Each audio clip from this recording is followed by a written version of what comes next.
আমন্ত্রণ SATV news আপডেটে আপনাদের সঙ্গে আছি আমি রূপানুর। ভারতে নয়া প্রধানমন্ত্রী নরেন্দ্র মোদীর সঙ্গে একান্ত বৈঠক করেছেন প্রধানমন্ত্রী শেখ হাসিনা। রাতে মোদীর শপথ গ্রহণ অনুষ্ঠান শেষে এই বৈঠক অনুষ্ঠিতের পর মোদীকে বাংলাদেশ সফরের আমন্ত্রণ জানান শেখ হাসিনা। আজই দেশে ফিরছেন প্রধানমন্ত্রী শেখ হাসিনা। রাত ৮টায় তাঁর ঢাকা পৌঁছানোর কথা রয়েছে। রাজনৈতিক ও অর্থনৈতিক চ্যালেঞ্জের পাশাপাশি বাংলাদেশ গভীরভাবে ভৌগোলিক অস্তিত্বের চ্যালেঞ্জের মুখে বলে মন্তব্য করেছেন বিএনপি মহাসচিব মির্জা ফখরুল ইসলাম আলমগীর। বলেছেন, ন্যায্য হিস্সা থেকে বাংলাদেশকে চরমভাবে বঞ্চিত করেছে ভারত।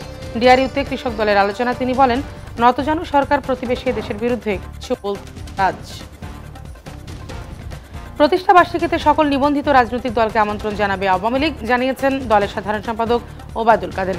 বঙ্গবন্ধু অ্যাভিনিউতে সাংবাদিকদের জানান, আসছে ২১ জুন আওয়ামী লীগের ৭৫তম প্রতিষ্ঠা বার্ষিকীতে বেলা ৩টায় ইঞ্জিনিয়ার্স ইনস্টিটিউশন থেকে ধানমন্ডি ৩২ বঙ্গবন্ধু ভবন পর্যন্ত শোভাযাত্রার আয়োজন করা হয়েছে।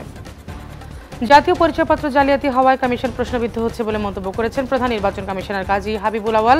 রাজধানীতে এক কর্মশালায় যোগ দিয়ে সিইসি জানান, জালিয়াতির ঘটনা যেন না ঘটে সেদিকে সতর্ক থাকতে হবে। মন্ত্রণালয় থেকে দ্বৈত নাগরিকত্বের সনদ আনা অর্থহীন জানিয়ে সিইসি বলেন, বাংলাদেশের নাগরিক প্রমাণ করতে পারলে জাতীয় পরিচয়পত্র মিলবে। সাবেক সেনাপ্রধান জেনারেল আজিজ আহমেদের ২ ভাইয়ের এনআইডি জালিয়াতির ঘটনায় ৩ সদস্যের তদন্ত কমিটি গঠন করেছে নির্বাচন কমিশন।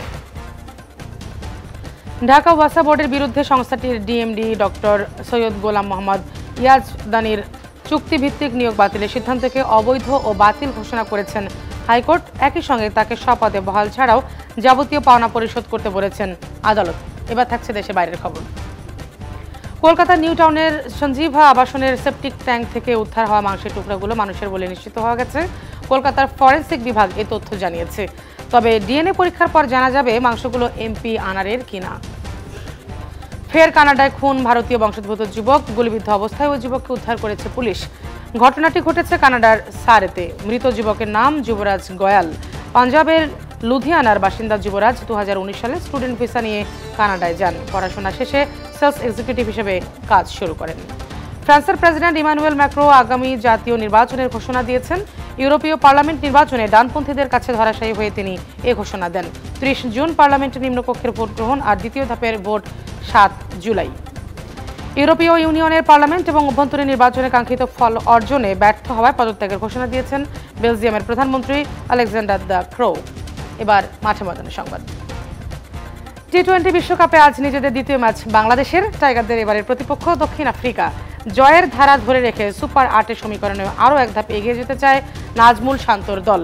অন্যদিকে বাংলাদেশকে হারালেই গ্রুপের প্রথম দল হিসেবে পরের রাউন্ড নিশ্চিত করবে দক্ষিণ আফ্রিকা। নিউ ইয়র্কের নাসাউ ক্রিকেট স্টেডিয়ামে ম্যাচ শুরু রাত 8:30টায়। শেষ করছি নিউজ আপডেট। বিস্তারিত জানতে চোখ রাখুন সন্ধ্যার এসএটিভি সংবাদে। ধন্যবাদ সবাইকে।